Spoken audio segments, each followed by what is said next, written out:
What's your favorite scary movie? Hello. Do you want to play a game?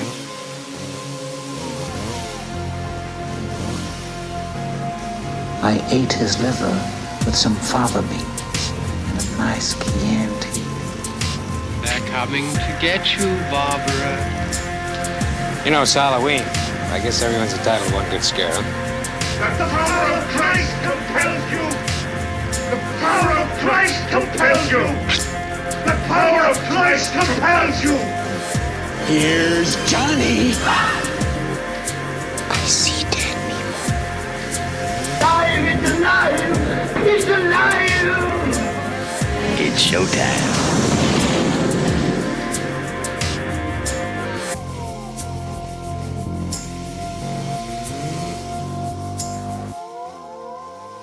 Hello, ladies and gentlemen, and welcome to another episode of the Terror Talks. I'm your host, Jeremy, and we have a very exciting episode today because we have our full announcement for Universal Studios Orlando's Halloween Horror Nights event. On Tuesday, October 16th, Universal Studios' social medias released the remainder of the houses for the HHN 31 event, as well as all of the Scarezones and the two shows that will be featured at the event as well. So we're going to break all of those down. We're going to talk about them. We have our top 5 Scarezones listed out. We have our hype list for the houses mapped out as well. We're going to talk about the shows. We're going to give you the information you need to know so you can go check out this year's Halloween Horror Nights event. So we're not going to waste any time. We're just going to dive right in.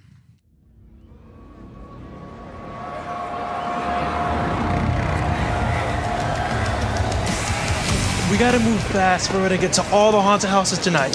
Food first, then monsters. Monsters? Guys, relax. None of this is real. You did not just get pizza fries on my jacket. I'm out.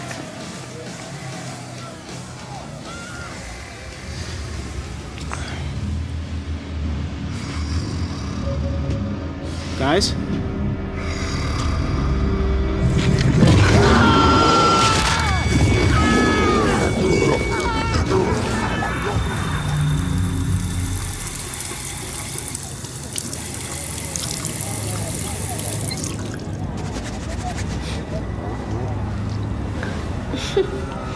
Perfect.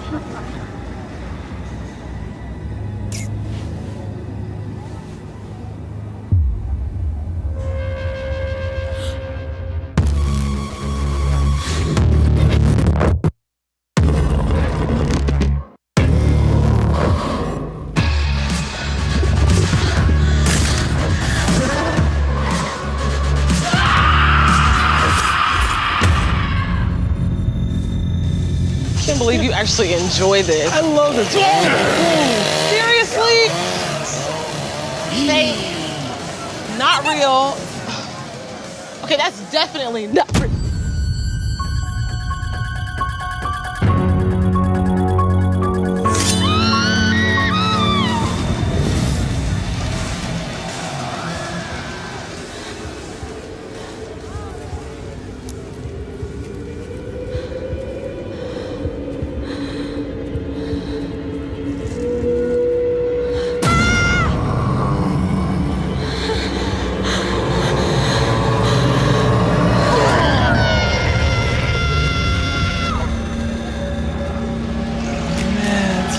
Best house yet.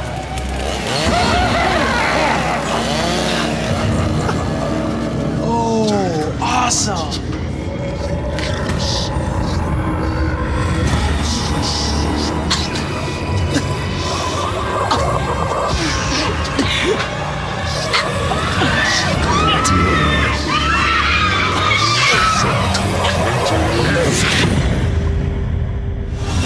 Step into the horror classic, Halloween. The Weekend. After Hours Nightmare. And more. Summon your Scream Squad to Universal's Halloween Horror Nights.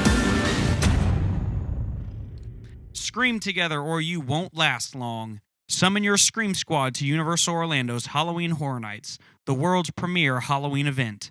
Face 10 haunted houses. 5 Scarezones, 2 live shows, and some of Universal Studios Florida's most exciting attractions. Whether you're a super fan, here for the snacks or selfies, scared of everything, or skeptical of everyone, never go alone. Universal's Halloween Horror Night event has been named the best Halloween event by Amusement Today's Golden Ticket Awards for 12 years, 2006 and 2008 through 2018. So we're going to start off with the Scarezones. So we've been seeing a lot of construction happening with the Scarezones in the past few weeks. We've seen a lot happening in the New York area of the park. We've seen a lot happening in the Central Park area. We've seen a lot happening in the Hollywood section. We've seen a lot happening in all the sections of all of our typical scare zones. San Francisco and the opening scare zone as you come into the park, as they call Avenue of the Stars, I always refer to as Production Central. Either or, I think, is pretty appropriate to call it. So we have 5 scare zones that will be at the event this year, and all 5 of them, I will say, look absolutely amazing so far with what they've done. One of them doesn't really have anything, but we know what to expect from the scare zone. So for that reason, that's where you're going to find it, why it lies where it does on our hype list for the 5 scare zones. But we're not going to waste any time. Let's start off with the first one, Conjure the Dark. So I have this one at number 5. On the first All Hallows Eve, an evil sorceress called forth monstrosities from dark dimensions. Now your blood will fuel them. So this one I have at number 5. Just, I've looked at the set for it. The set looks really, really cool. They have this beautiful stage with like a witch's cauldron and ancient ruined symbols all around. It's very creepy, very witch coven-like sorcery sort of deal. It's very, very well done, but the problem for me right now is there's just not a lot to base it off of, and I could, once I see this zone at night, feel a lot differently. It may end up being my favorite scare zone, and as I said, none of the scare zones are bad. Like, last year, some, just by looking at the names of them, some I felt were better than others.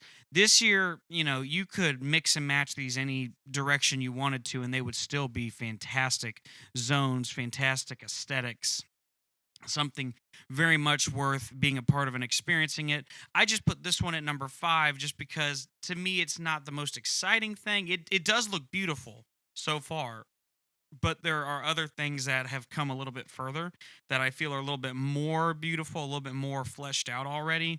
Just from hearing the creatives talk about it on the Discover Universal podcast, I've heard a lot about what to expect from these zones, and this one just isn't my absolute favorite. So for that reason, that's why I've got this one at number 5. But I do still think it'll be very interesting to see at night. I think it'll have a lot of fog, a lot of really cool lighting design, a lot of cool creatures from what I understand. The understanding is this is going to be a very Halloween creature-heavy zone. So it's going to be very interesting to see what this one comes out to be. And coming in at the number 4 spot, we have Graveyard Deadly Unrest. On All Hallows Eve, a dark storm descends upon a cemetery and awakens long-dead spirits. No one living can escape them. So this one is number 4 for me because, it's just a cemetery. For a little while, we all sort of speculated vampires, and then we suspected goblins, and, all these different things were speculated for the longest time. We sort of played a big guessing game because we didn't get anything official from Universal until this week. And I will say, this is one of the zones that has been beautifully fleshed out up to this point already.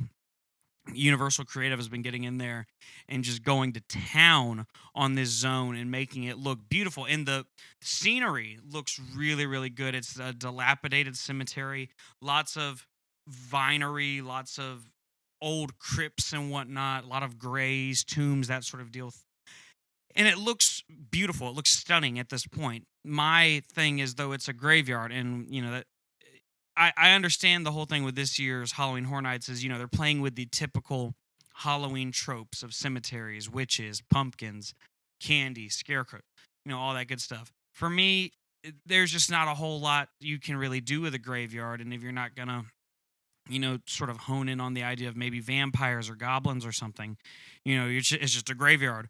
So it's like, are we going to have spirits jumping out of us? Are they going to be like, is the stone going to be moving like sort of like people pretending to be a stagnant stone figure and then, lunge out at you. The brain really wonders what we're going to see here. What kind of aesthetic is it going to create in this area of the park? It's very curious, and I'm very curious to see what we're going to get with it. And again, I keep saying this sound like a broken record already, but any one of these could have been anywhere on this hype list. So it's not that it's a bad zone. It's just me being a little nitpicky about how I feel about it. But I'm still very excited. Last year, this particular scare zone, where this zone is going to be in the Hollywood section of the park, ended up being my favorite zone to sit and people watch. I think I always would text my brother or the group that I was with, hey, meet me in this area of the park, and we would meet up. We'd sit down on a bench and we would just people watch. And actually, that some of the most fun we ever had was sitting there just watching people run around from the creatures that were there, and just seeing what they would do to scare you. So this could very well end up making a big shift going to number 1, or at least moving up the ranks a little bit. So very curious to see what's going to happen with this. Coming in at number 3, we have the horrors of Halloween.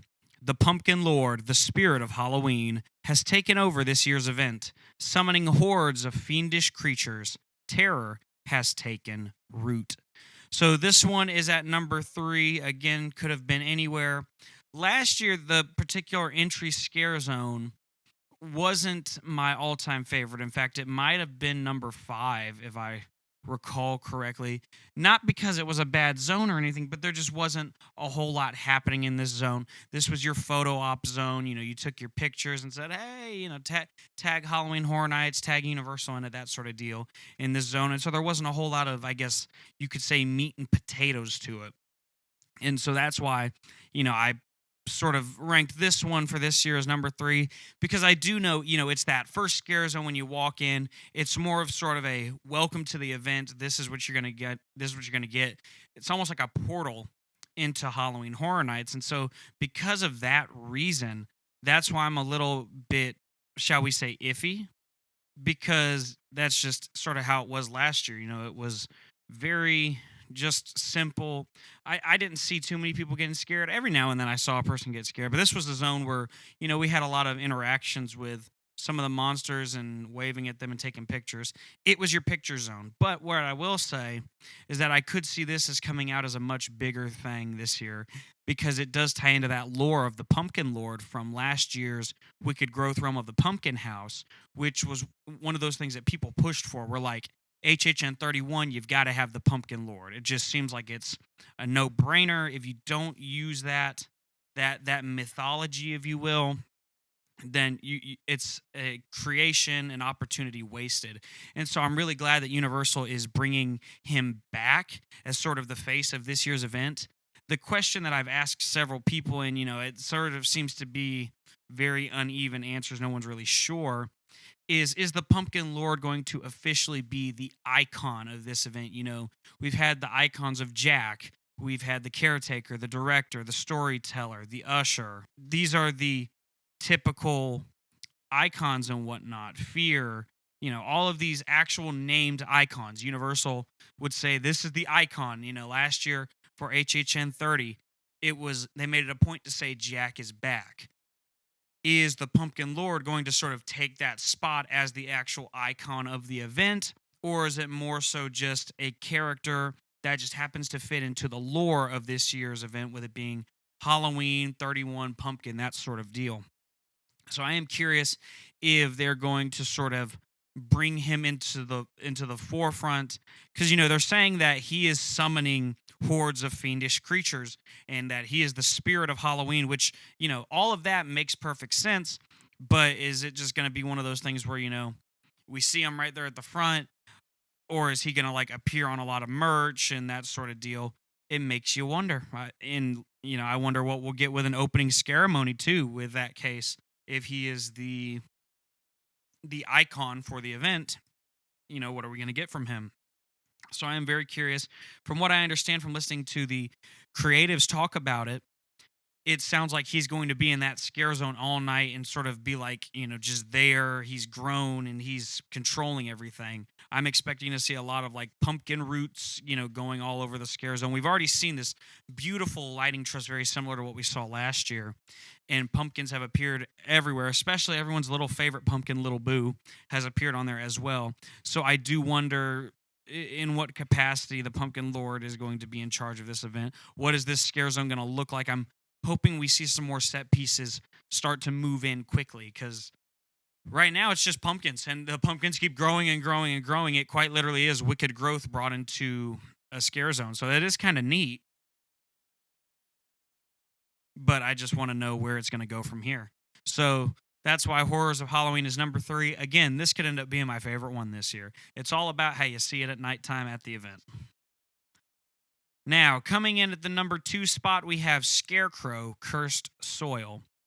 At an abandoned farm, scarecrows have risen from the crust of the earth to hunt you and seek revenge. They'll harvest your screams. So this one, we have heard from several sources. We've heard from the creatives themselves. Everyone has basically confirmed this for us. This scare zone is a play off of a previous house from HHN 27, Scarecrow the Reaping. This was a house that we never got to experience ourselves, that we wish we had gotten a chance to experience, because it was an amazing house from what I understand. Everyone who has ever gone through it has had nothing but immense praises for that house. And so it's one of those ones that we just wish we could have had an opportunity to experience for ourselves, but unfortunately we did not. But that is kind of why it is so high up here in the number 2 spot, because we're sort of getting to still hone in on that folklore. And we've heard the creatives talk about this house as well, and they have basically said, like I said, they confirmed that this is definitely part of that story, part of that mythology, if you will. And they've basically said that, you're going to be going through a portion of the story from Scarecrow the Reaping that you didn't go through in the house. In the house, in the store, in the house, you went through the house. You went through an actual farmhouse. In this one, you're going out into the cornfields. They're actually building a huge barn to create this aesthetic. So you're going to be going inside of a barn, which is really cool. It's really going back to the OG Halloween Horror Night days, if you will. From what I understand, back in the day, they used to pull out these huge set pieces that were like just gigantic structures that you would walk through, and absolutely stunning set pieces. And that seems to be one of the things that people have asked for to return this year. And it would appear that we're going to be getting that. So I'm very excited about Scarecrow. That's why it's in the number 2 spot. It really could have been anywhere on this list as well. Like I said, all of these were very interchangeable. I'm really excited. The New York or Central Park area is always a very good scare zone, always very creepy. It wasn't my favorite last year, actually. It wasn't number 1. I do know that. I think it might have actually been number 2 or 3. I cannot remember at this point. But I'm very excited to see sort of what we're going to get with that this year. And so now coming in at number 1 for our number 1 scare zone is Sweet Revenge. The sweets from Major Sweets' candy company have turned children into crazed killers. This Halloween's all trick, no treat, and total mayhem. So this is a very interesting, very intriguing scare zone, and it is actually the one scare zone apart from Graveyard that has had the most work done on it. It is literally like the whole area when you get to that area of the park. It's in the New York area of the park, and it's beginning to look like a sort of Halloween fall festival aesthetic. You've got a judge's booth and a crash tractor and corn stalks and all this stuff.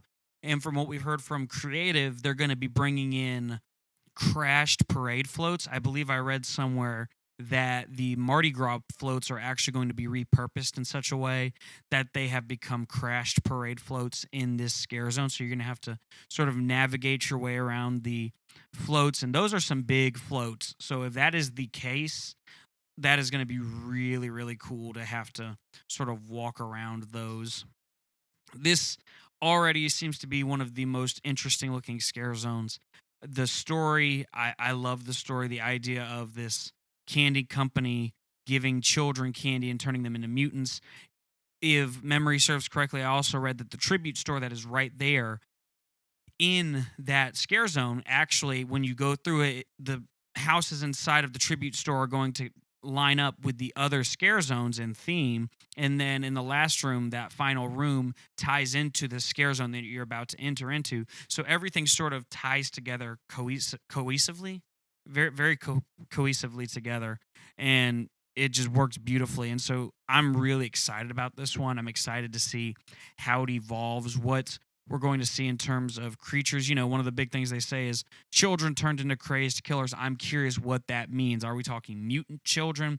Are we going to see sort of like what we saw in the Tooth Fairy house last year? Or is it going to be a different sort of mutant? And, you know, they mentioned children are going to be killers and adults are going to be killers as well. So I'm very curious as to what we're going to see.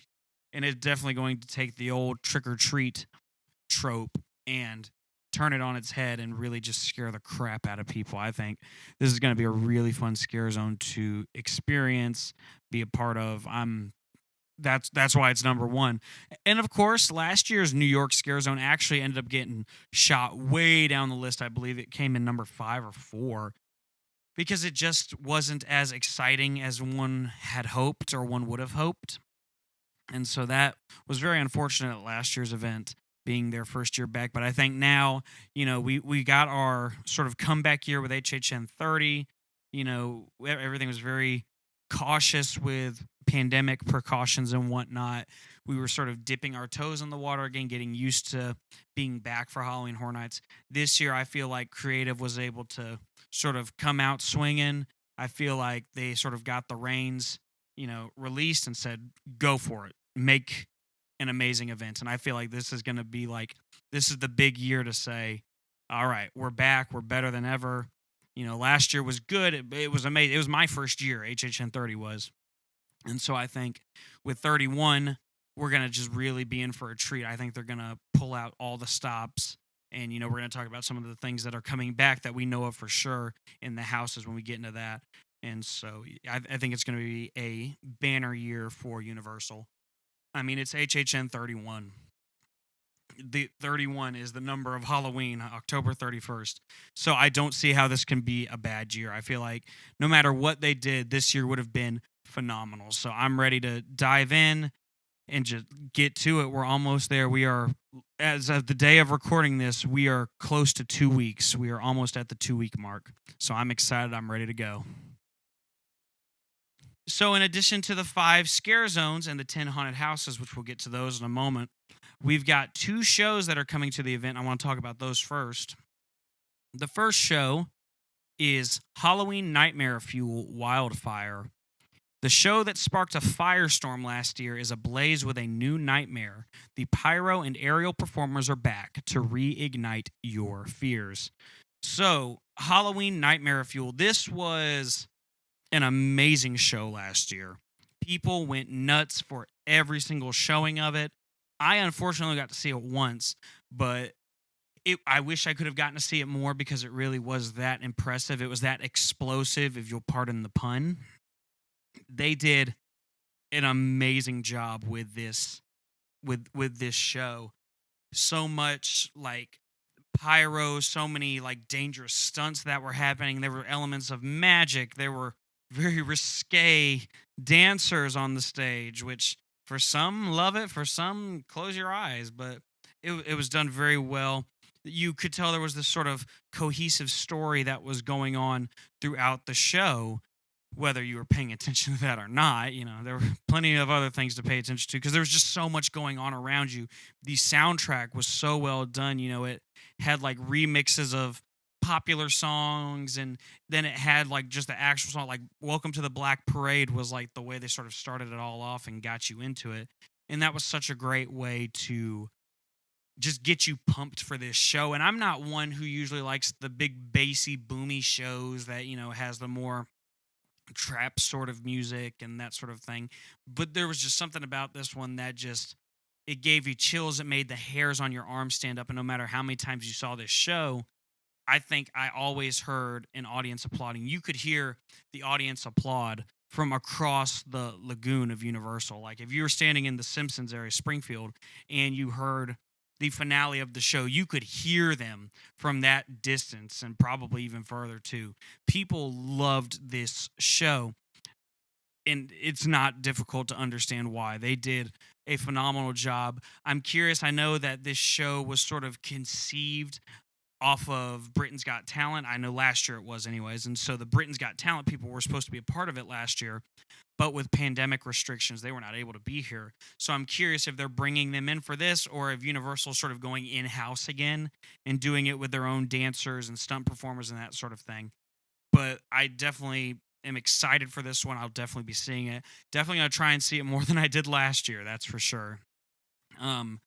Not looking forward to having to get there 30 to 45 minutes early to see it, but, that's the price you pay for a great show like that. And while everybody else is waiting to go in that particular show, you can go get in line for a house if you want, or go ride some rides too. Do it all. So that is Halloween Nightmare Fuel Wildfire. Looking forward to that. And then the next show is Marathon. Oh, I'm just kidding. Ha ha ha. No, I did not mess that up if you're sitting at home wondering. I did that on purpose because this year's show, the Marathon of Mayhem, is not returning. In fact, we're getting a new show called Ghoulish, a Halloween tale. On a Halloween night, a ghost story becomes reality as you go beyond the grave in a spectacularly spooky show on Universal Studios' Lagoon. So very interesting after the success of the past two Marathon of Mayhems. It's very interesting that Universal is not going to bring that show back on the Lagoon. I'm really shocked by that. I'm wondering if it's one of those situations where, they did it the first year, they went so fantastic with it, and then they brought it back last year, and people weren't as thrilled with it, and so they just said, you know what, there's no way to match what we did the first year. Let's just come up with a new show altogether. I wonder if that is a possibility for the reason that we have this new show, or maybe if they just wanted to say, let's go a different direction with it. Let's try something else. I don't know what the reason is. I don't work for Universal Creative, unfortunately. But it's very interesting to see what this is going to be like. I'm curious if it's going to be the same sort of vibe as what we got before with Marathon of Mayhem, or if it's going to feel totally different, because Marathon of Mayhem was always very heavy, had the dubstep sort of vibe musically. It had the you could feel the drum in your heart, in your chest, when you were listening to it and watching it. You could feel the boom around the Lagoon. You could see it everywhere. So I'm very curious. Maybe we'll see it as more of a sort of almost like a cinematic spectacular, where instead of just lasers and screens, maybe we'll have some fireworks involved with it. I don't know. I'm just spitballing here for some ideas. That'd be really cool to include some pyro into the show itself. But I really don't know what we're going to see in terms of this show. It almost is very Crypt Keeper-esque. I know there was a show back in the day where the Crypt Keeper hosted the Lagoon show, and this may actually come as a shock to some. They had a whole Lagoon show back in the day before Marathon of Mayhem. So I'm curious as to how this will be. I'm curious as to what it will be. Will it feature the IPs used in the event? Will it feature the original concepts used in the event? Maybe it's all original, no IP at all. I don't know. It's certainly very, very curious. I heard some slitherings. Maybe we'll see like some things from Halloween past, and maybe we'll see like a little flash of Bill and Ted or something. Who knows? I don't know. It would be really neat, and I'm very excited to see what we're going to get from it. But at this point, there's no guarantees. So that's Ghoulish, a Halloween tale. So those are our two shows, Halloween Nightmare Fuel Wildfire and Ghoulish, a Halloween tale. And those are our 5 Scarezones: Conjure the Dark, Graveyard, Deadly Unrest, Horrors of Halloween, Scarecrow, Cursed Soil, and Sweet Revenge. All right, we're going to take a short break. And then when we come back, we're going to break down our 10 haunted houses, giving you them in order of our hype list from 10 to 1. Talk about them, our thoughts, what we've heard. So don't go anywhere. We'll be right back.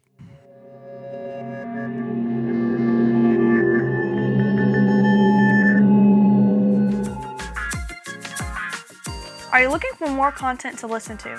Check out our friends at the New Age Philosophers podcast, featuring our very own co-host, Brooke. Join them as they discuss topics ranging from philosophy, cryptids, conspiracies, and so much more. No topic is off the table. Just remember to keep an open mind, keep discussing, and don't stop thinking. If you're looking for other interesting content, be sure to give our friends at Gather by the Ghostlight a visit. A theatrical experience podcast. Join them as they gather and read stories from a variety of genres around the Ghostlight, your personal campfire. No matter what you are looking for, both are sure to provide you a fun, informative, and entertaining experience. Check them out today and let them know the Terror Talks sent you.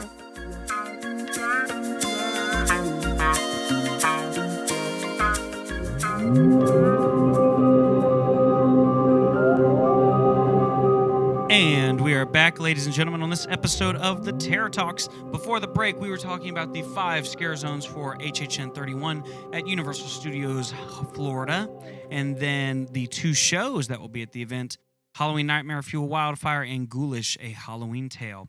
Now we are going to go through our top 10 houses, or our hype list for the event, starting with our number 10 house. Please don't hate me if you don't agree with these. Please don't send me hate mail. I don't want hate mail. These are just, based on what little bit I know about the houses so far, based on the descriptions. And I think some of these may come as a shock to some, and they came as a shock to me, and I'm sure they will change throughout the course of the event. So starting with number 10, Hellblock Horror. As these monsters escape their prison, there's no escape for you. Enter a prison whose savage inmates are monstrous creatures. If they break free from their cells, it's a death sentence for everyone. So, yeah, that one, not as excited about it as one might think. It is actually not one of my more hyped ones, obviously, because it's number 10. I will say, again, like with the Scare Zones, these are all interchangeable, so anything can change between now and then. And then I know that Universal will create a stellar house regardless, so I'm not worried about the house, quote unquote, just sucking. Like, it's not going to. They don't do that. Universal is better than that. But this is the newest house. This is the newest speculated one. This house has been like 3 or 4 different things on the spec map. At one point, it was Evil Dead, and at one point, it was something else. I don't even know what it was other than Evil Dead. I know Evil Dead was definitely one of the ones it was at one point, but I imagine that has changed like astronomically at this point. Yeah, like it has changed a lot. I think at one point where it was Evil Dead, and then it became the horrors of Blumhouse, and no, it was always the Evil Dead. I'm pulling up the previous spec maps to confirm that. Oh, it was originally, at one point, it was where this one is now. It was Dead Man's Wharf, and that sort of moved all around. Evil Dead was on the spec map at one point and then came off the spec map. One of those things that just really bums me out because I really like the Evil Dead, but it's not going to be there. But so yeah, the idea of a prison just doesn't excite me that much. I've seen prison houses. I've seen the setting of a prison. We saw it with Walking Dead. If you went to Busch Gardens in Tampa last year, you saw it with Cell Block Z, which was like zombies in a prison. The prison aesthetic is just one that you see a lot. You see every haunted house has like a prison scene of sorts. So to me, this isn't the most exciting thing. It doesn't really get me like, oh yeah, let's go. Like, this is going to be great. But I am, obviously, as always, willing to give it a go. Excited to see what we're going to get from it. All right, number 9. Coming in at number 9, we have The Horrors of Blumhouse. Step inside a new double feature of Blumhouse horror. Your Scream Squad will find yourselves trapped between a frantic teen and the ruthless serial killer she swapped bodies with in Freaky. Then you'll try to make a desperate escape from the dark basement of the Grabber before you become his latest victim in the terrifying The Black Phone. So this one probably either comes as a shock or doesn't come to a shock. So I put The Horrors of Blumhouse so low because I'm sort of just lowering my expectations, because for the past few years, the past 2 iterations of Horrors of Blumhouse have reportedly been pretty bad. They have not been what people thought they would be. They weren't that exciting. And for me, that's one of those things I look at. I'm obviously I don't want to go to something that has had a bad rap in the past, hasn't been very good. And, really, at the end of the day, this is going to basically just be going through two movies that, in a weird way, they don't really have anything to do with each other. One is more of a horror slasher comedy, campy type of film, where the other one is a thriller. And while, yes, it's cool, you're going to get two houses in one because it's basically a double feature, neither one of them had a whole lot of particularly scary moments. I will say the Black Phone had some little jump scare moments, some really creepy, evil, just sinister type vibes. And then the Black Phone had some like gnarly kills in it, like very gnarly, gruesome kills. So, I mean, if you see that, that's going to be great. But apart from that, I'm not terribly excited. It's not one that like I have to see. I'll go through it. I'll probably go through all of these at least, 3 or 4 times throughout the course of the event, maybe even more than that. So, I mean, I'm going to get my fair share of going through them. But it's just not one that I'm going to be like, if the line is, 3 hours long, it's not one that I've got to wait in line for 3 hours. Now, I could be wrong. It could somehow shock me, but we'll see. Coming in at number 8, and I know this is probably going to hurt some people, but it is Fiesta de Chupacabras. Listen to your abuela and beware the chupacabras. Visit a Latin American village where the legend of the creature chupacabras is celebrated with a colorful fiesta, and the streets are lined with the crimson blood of tourists like you and your amigos. So this one, many of you know, if you know the Universal folklore, they have been trying to do a chupacabra house for years now. Like, this is one they've wanted to do, and something would come up, or they'd have to replace it, or, there was always some reason why they couldn't do this house. And, I'm sympathetic to that, and I think that's kind of neat. And I don't put it here at number 8 because I don't want to experience it. There are just some that I want to experience a little bit more. The idea of a chupacabra doesn't necessarily scare me. It's not one of those ones that I'm going to be absolutely scared to death of. Now, I am very curious what the set's going to look like in this house. I think it's going to look really neat. But again, there are some that I'm going to be more excited, and it very much sounds like the main thing we're going to be running from in this house, after listening to the creative team talk about this, is we're going to be running from the villagers, so to speak, the people who live in this village who want to sacrifice us for our blood more so than running from the actual chupacabras. Now, is that a guarantee we won't see any chupacabras? No.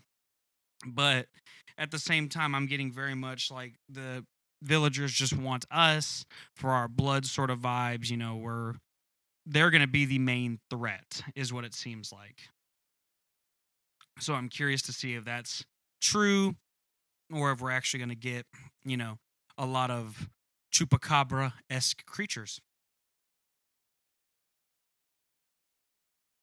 Coming in at number 7, we have The Weekend After Hours Nightmare.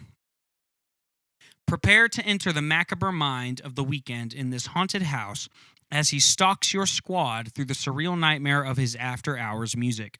A slasher carving a smile at an otherworldly rave. Bandaged maniacs performing extreme plastic surgery. A grotesque mannequin masquerade. His nightmare is now yours. So this is a house, after watching the trailer for it, I am more pumped for it. I am more excited for it.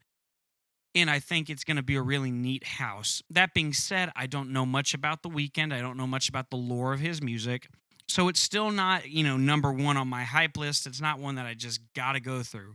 Now, once I go through it, I may come out going, that was the best house, hands down, next to none. Nobody can ever create something like that, even if they tried. So I may come out saying that. I may not. And just because I don't listen to The Weeknd, that's kind of the big determining factor here, is that's why it's so low on the list. But it's also not number 10 either. And, again, I feel like by the end of this season, all of these are probably going to move around in a very big way. And so for that reason, I think it's going to be an interesting house. It's one I'm excited for. It's just not one that, I feel I'm going to be waiting 3 hours in line to go through. Now, rounding out the bottom half of our of our hype list. Coming in at number 6, bugs eaten alive. These bugs are out to exterminate you. While touring a 1950s home of the future, you'll be surrounded by the slime of bugs everywhere as hordes of many-legged terrors descend upon you and your scream squad. You'll be dropping like flies. So this one is number 6 for a variety of reasons. For one thing, one of the things that I read and heard is that there's not going to be any actors in this house, which it's like, how do you have a house without any actors? And I get what they're probably going to do, and it may actually be the scariest house. You know, the creative team designed this house with the idea of making it so nobody could get through it, which is really impressive, actually. Like, that's going to be tough to do, and I certainly hope that is, going to happen. I hope that people are going to have a hard time getting through this house. I know me, for one, I hate spiders, and I'm not a fan of other insects. So to see them in a house is not going to be fun for me. I don't ever like to see spiders in the house. I heard that this is the return of the Sif house, which is the stuff in your face house. So you're going to literally be walking through things, and it's going to feel like you got bugs crawling on you. You're going to hear the rustling of little legs going by you. This house is basically being said that it's going to play with all of your senses. And that scares the crap out of me to one degree, but also intrigues me to another, because it sounds like they're going to rely solely on these effects that they can accomplish, as opposed to having real people in it, real performers. Hey Terror Talk fans, this is Jeremy from the editing room, giving you a quick update where I misspoke in the episode today.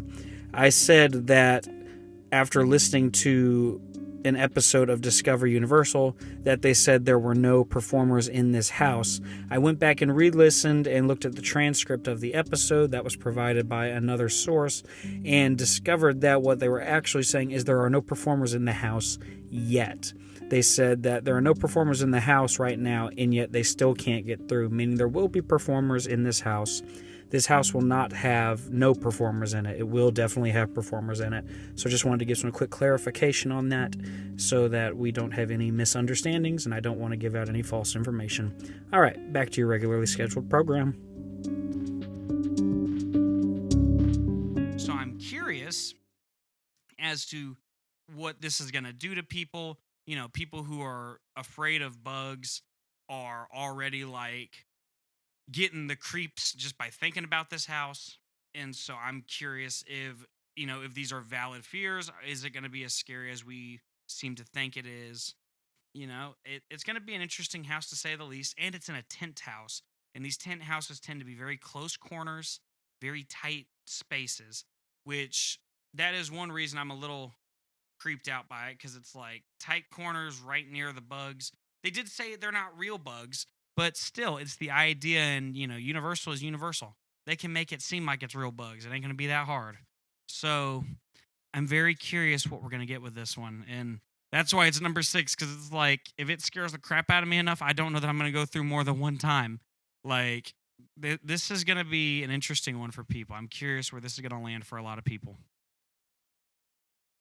So now, coming in number 5, the top half of the list, we start with Halloween. Gather your friends and visit Haddonfield, Illinois, where Michael Myers is about to don his mask and embark on his first brutal spree.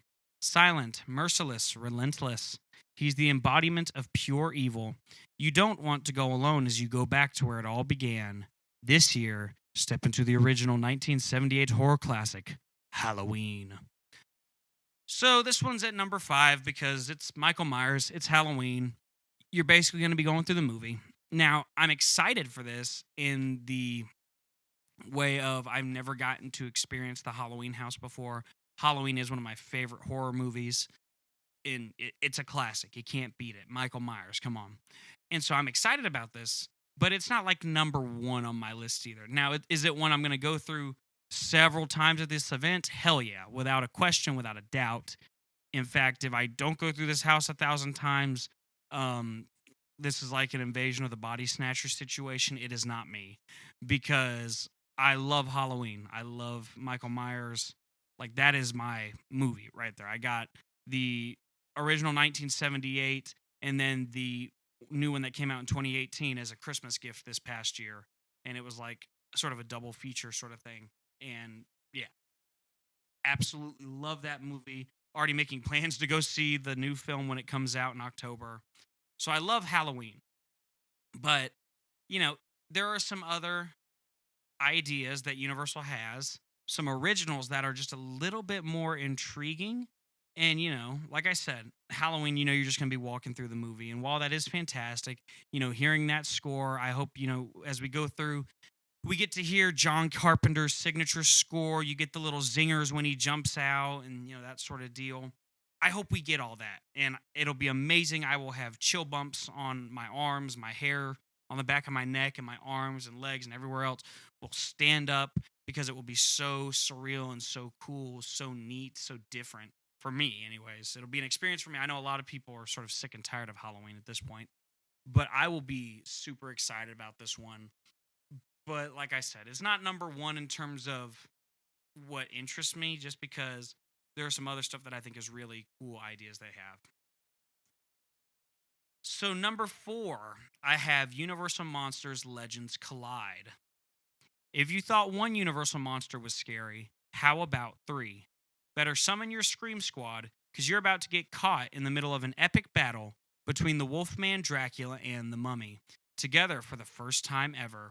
Their mission, to find the amulet that will break their curse, and they'll destroy anyone who gets in their way. So this one is number 4. Again, this is a tough one, really. It's tough to put it at number 4 because I want to put it higher too. But there are some really good houses this year and some really cool concepts that I'm excited about. And when I start looking at the different things with each one, you know, it's like, oh, this could make this be better than this. And so it's really tough to make a top 10. It's really tough to really narrow it down to top 5. But I put this one here just because it's the Universal Monsters. You know, we've seen them at the event before, and I'm excited for it. I think it's going to be fantastic. I am a little bummed that the story itself is sort of a 2-part story that one, you know, we get one here in Orlando, and the other half, you basically have to book a plane ticket and a ticket to Halloween Horror Nights in Hollywood to experience the part 2 of the story and get the conclusion. So I do hate that a little bit because it's like, you know, not often do you get houses that sort of have a sequel moment to them. And so that's kind of neat that they created something like that. But at the same time, it's like, well, I don't have the money to fly to Hollywood. I can't go out there and find out how this is going to end. So for that reason, I am a little bit disappointed because I feel like we're going to get gypped a little bit in terms of the story. We're not going to get the full outcome, the full experience.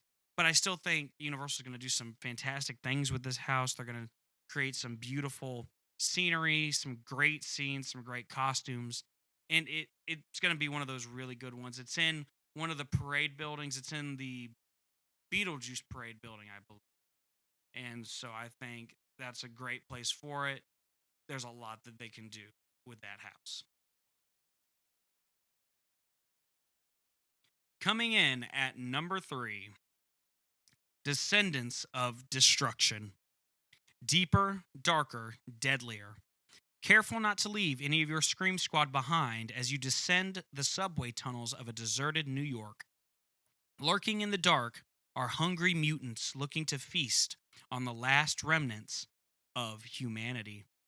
So this is most likely a sequel to Seeds of Extinction, because now humanity is basically extinct for the most part in this house. You're going to be underground in a subway tunnel. I just feel like there's something very creepy about that. The aesthetic is very like The Last of Us almost. Like that's sort of the vibe I get from it. Last of Us, Dead Rising sort of vibes, you know. It's going to be very dark. It's going to be very eerie. It's going to be one of those houses that you're going to be looking around every corner to find what's coming next. I feel like this is going to be it's going to almost feel like a video game. I really do feel that way on this house. And it's what I'm very excited for. The facade is literally a New York City subway station, which is really cool. And it matches perfectly with what was speculated on the speculation map early on, which was underground creatures. So it seems we were always going underground at the end of the day with this house. I think it's going to be really nice. It's going to be, in terms of the creatures, there's like 3 different parts to it. You're going to see human survivors, and as you go through the house, you're going to see the creatures get a little bit more mutated. And by the end, it's just going to be just some screwed up looking creatures in this house. So I think this is going to be really cool. It's going to be one of my houses that it very well could move up to number 1, because I love the houses that are done in the tent houses. This was where Puppet Theater was last year. So right now, funny enough, it's actually in the number 3 spot, like Puppet Theater landed at last year by my final list. So I'm very curious to see if it sticks around in that area or not.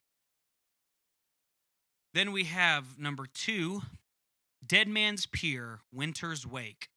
You're dead in the water.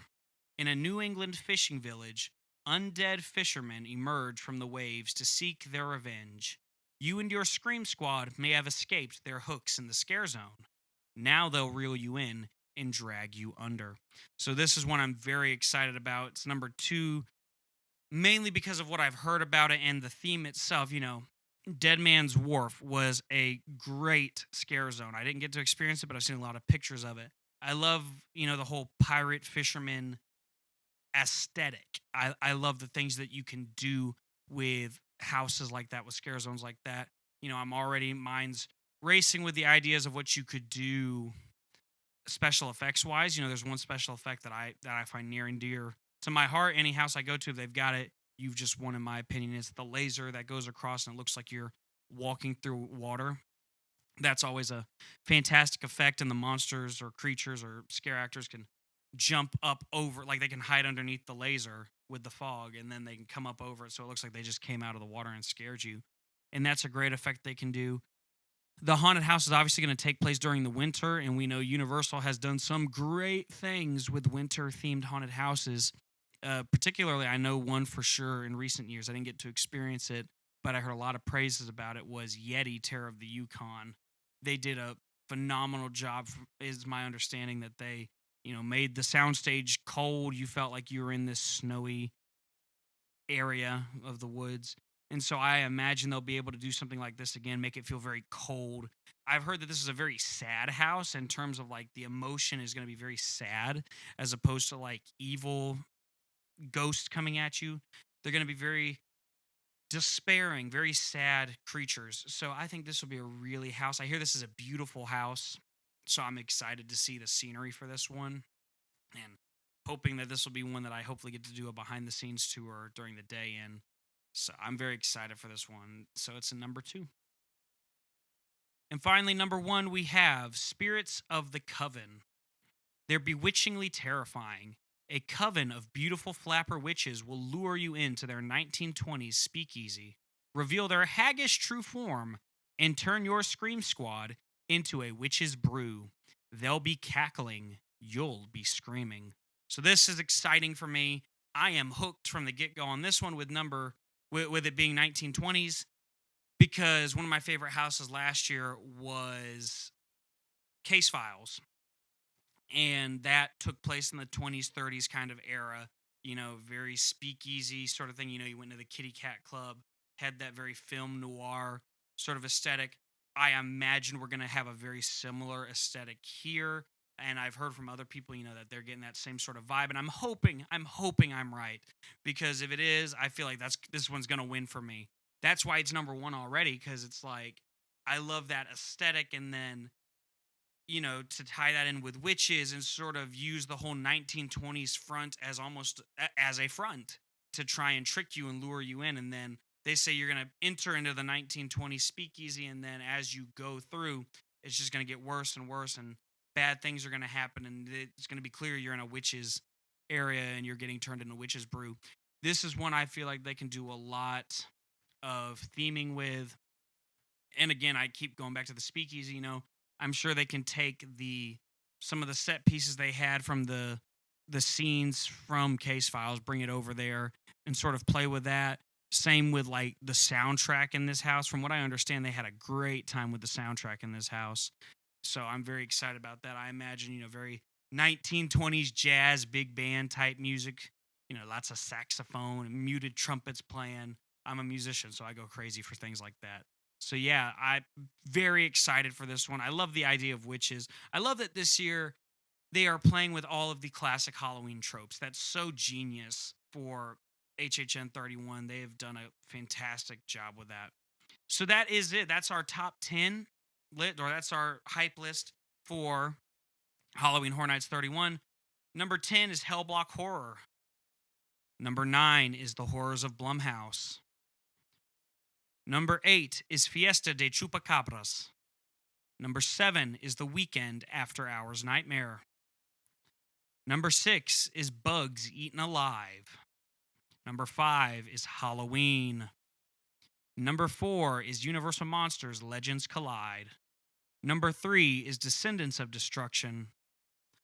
Number 2 is Dead Man's Pier Winter's Wake. And number 1 is Spirits of the Coven. This is going to be an exciting year for Universal Studios Florida. I think it's going to be a lot of fun. I'm very, very excited. So make sure you go out, you get your tickets now if you're wanting to go. I highly recommend, go for the Frequent Fear Pass or Frequent Fear Plus Pass. That's what we're doing. So you can go as many nights, get your money's worth, because you just can't go once. If you go once, are you even really doing Halloween Horror Nights, right? That's what I say in my opinion.